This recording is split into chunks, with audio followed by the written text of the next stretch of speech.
Audiolivro Embaixadores do Reino: Como glorificar a Deus através das finanças, de Camila Moraes Russo.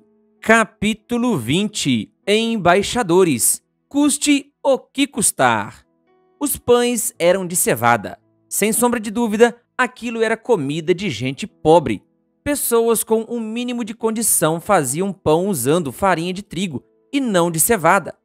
Que seja, alguém lhe disse que o mestre estava precisando das suas pobres provisões e, sem hesitar, o rapaz prontamente ofereceu tudo o que trazia consigo. Não era muita coisa, na verdade era algo bem insignificante, tanto que André diz isso na frente dele. Aqui está um rapaz com 5 pães de cevada e 2 peixes. Mas o que adianta isso para tanta gente? João 6, versículo 9. Nova versão transformadora.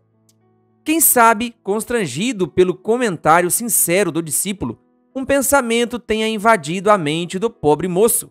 É mesmo. Que tolice minha pensar que Jesus poderia fazer algo grandioso a partir de tão pouco. Mas o desconforto causado por sua irrelevância não durou muito tempo. Sua mente juvenil imaginava com interesse o que aconteceria na sequência.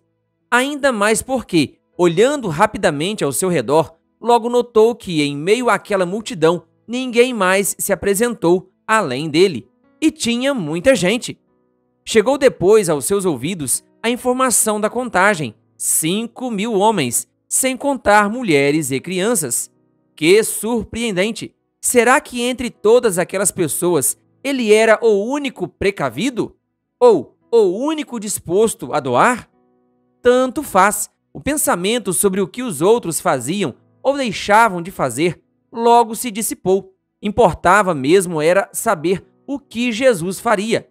Poucos minutos antes, aqueles pães e peixes estavam guardados para quando a fome batesse, e agora Jesus os segurava em suas mãos, enquanto dava graças. Um sentimento caloroso invadiu o coração daquele jovem. A alegria de ver que sua pequena oferta poderia ao menos ser útil para saciar a fome do querido mestre. Que momento! Em uma cena diferente do ministério de Cristo, outro jovem aparece. Não foi André, nem algum outro discípulo que o trouxe para perto do mestre. O jovem veio por conta própria. Ajoelhou-se humildemente diante de Jesus. Marcos 10, versículo 17. Mesmo sendo dono de muitas propriedades, versículo 22, e riquíssimo, Lucas 18, versículo 23, bem diferente da esmagadora maioria dos que vinham ter com Jesus. Que estranho o mestre deixar escapar a oportunidade de fazer dele um seguidor. Ninguém entendeu nada. Tudo parecia ir tão bem. Numa rápida entrevista, o moço disse que guardava todos os mandamentos e fazia tudo certinho desde a infância. O que mais poderia ser exigido dele? O filho do homem, que não vê como o ser humano vê. 1 Samuel 16, versículo 7.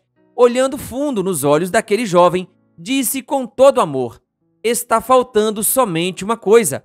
Vá, venda tudo o que você tem e distribua o dinheiro entre os pobres, pois assim você terá um tesouro no céu.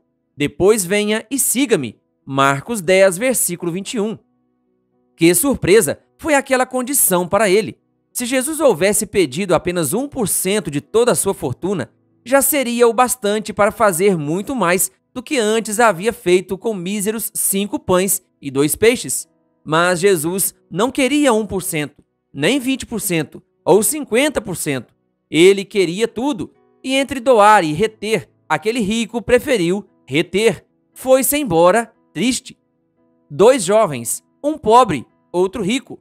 Um saiu do encontro com Cristo com um coração cheio de alegria, outro com um coração cheio de tristeza. Ambos estavam dispostos a escutar o mestre, mas somente um levou a sério o propósito de se doar completamente por sua causa. Ironicamente, aquele que dispunha de tão poucos recursos. Quero chamar sua atenção para um detalhe. O jovem rico era inteiramente obediente aos mandamentos. Marcos 10, versículo 19 e 20. Podemos concluir que ele provavelmente devolvesse o dízimo com regularidade, guardasse o sábado de pôr do sol a pôr do sol. administrasse seus negócios com absoluta honestidade, fosse bondoso e justo com seus empregados, respeitasse as leis civis e as autoridades constituídas, se portasse com honra e dignidade, tratasse a todos com gentileza. Que exemplar! Apesar de tudo isso, persistia dentro dele um desassossego, uma dúvida quanto ao que mais deveria fazer a fim de herdar a vida eterna. Sentia como se lhe faltasse algo, não sabia o que era, até Jesus revelar. O que lhe faltava era a firme disposição de seguir a Cristo, sem se importar com o que teria de deixar para trás. Abraão deixou para trás sua terra e sua parentela, Gênesis 12, versículo 1. Moisés deixou o conforto do palácio, Êxodo 2, versículo 15. Ruth deixou seu povo e sua cultura, Ruth 1, versículo 16. Davi deixou a vida pacata de pastoreio, 1 Samuel 17, versículos 14 a 15. Eliseu deixou os pais a quem era tão apegado, 1 Reis 19, versículo 20. Daniel deixou a comida saborosa que estava servida à mesa, Daniel 1, versículo 8. Neemias deixou a exuberância da capital do império, Neemias 2, versículo 5.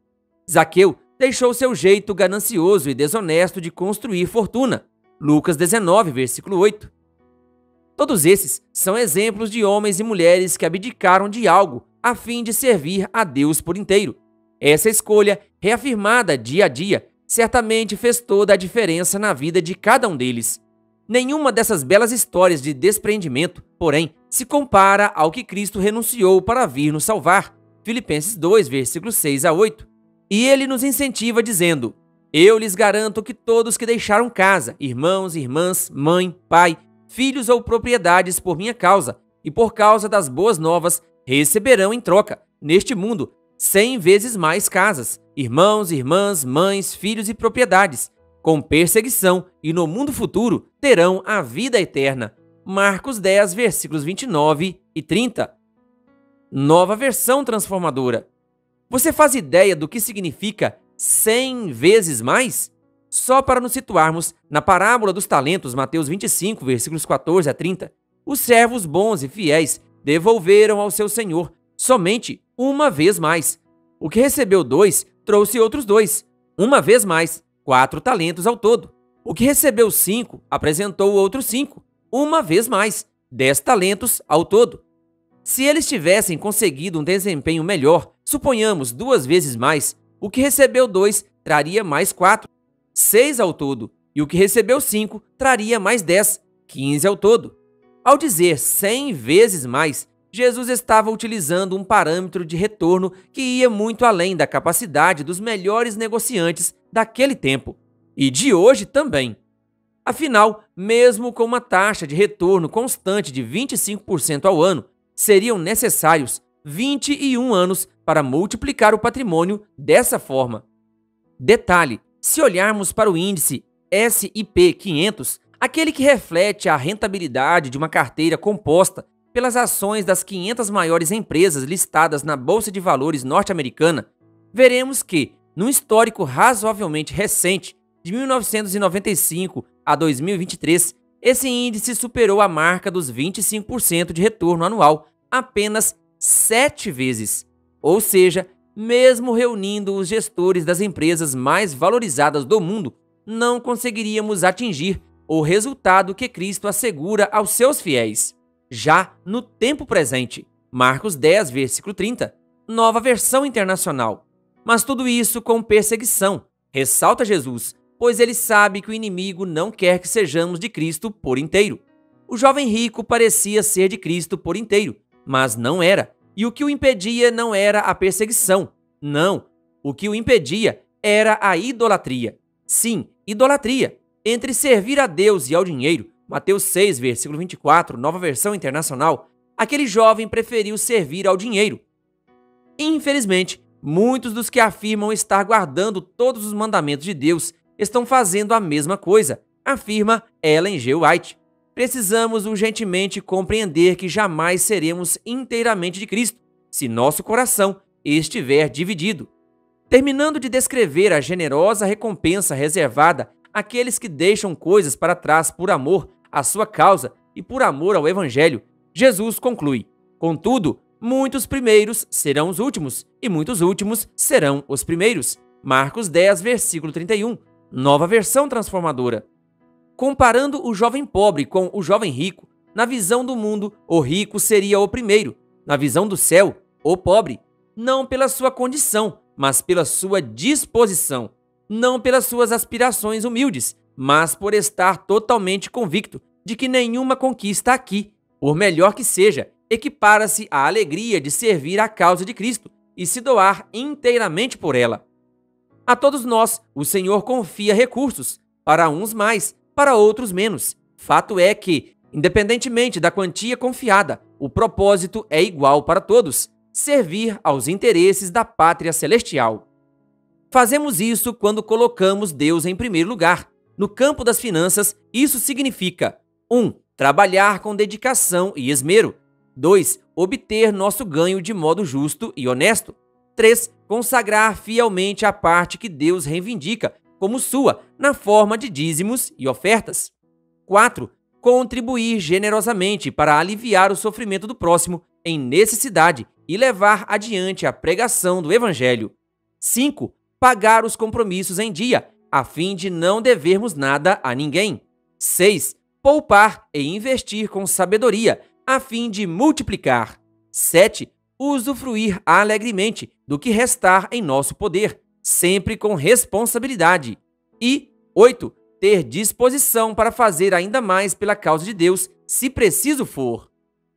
Arrisco dizer que foi no 8º item que o jovem rico escorregou. Pergunto: quanto mais eu e você estamos verdadeiramente dispostos a fazer pela causa de Deus? Cuidado, se a resposta for algo como "já faço muito" ou "nada além do que já faço", isso pode ser indício de que somos, de alguma forma, parecidos com o jovem rico, apegados às coisas terrenas. Nossa vida se resumirá a uns poucos anos e, talvez, a algum sucesso financeiro. Nada mais. Tudo isso à custa de perdermos a vida eterna. Não permitamos que isso aconteça. Deixo o espaço abaixo para você refletir em oração. O que impede de você fazer mais pela causa de Deus? Se você não tem um livro em mãos, use uma folha de papel para responder esta pergunta e, após, ore a respeito deste tema. Saiba mais, acesse o link na descrição deste áudio para mais conteúdo sobre o assunto deste capítulo. Querido ouvinte, que Deus lhe abençoe. Se você ainda não é inscrito em nosso canal, então não perca tempo. Se inscreva e ative o sininho das notificações. Canal O Bom da Bíblia, compartilhando a Palavra de Deus.